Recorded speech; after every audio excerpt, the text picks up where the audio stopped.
In this video, I'll show you how to deposit money to Kraken from your bank account. It is a straightforward and clearly described in the video, so follow all the steps.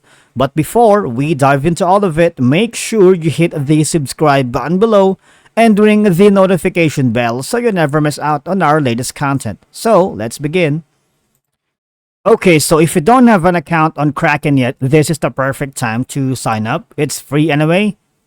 And then once you have successfully created your account, log in using your credentials. Now, I need you to sign into your Kraken account and click deposit. It would look something like this one on your home screen.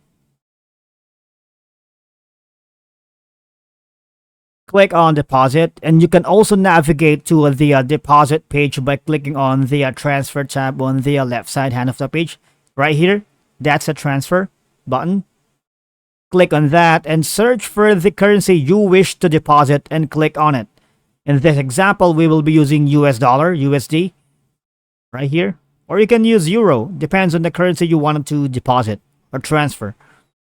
And then enter the amount you wish to deposit and select your preferred funding provider from the drop-down menu. If you are only shown one option, you can skip this step and continue, right? Deposit, and this is going to be the deposit method. Review the additional information section and more about deposits to ensure you are depositing correctly, right? Of course, please take note that various banks have different requirements, so please contact your bank directly for specific instructions on how to complete the deposit. To help your deposit go smoothly, use deposit checklist. If you want to know more, just click on this link before sending any funds. And you can always navigate to your online bank to deposit from your account to Kraken. To prevent errors, Kraken suggests copying your bank account details directly to your bank or financial institution.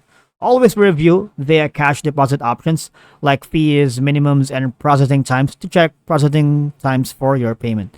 Also, once again, you can always read about different funding options here if you are curious. And that's it for today's video, guys. Thank you so much for watching.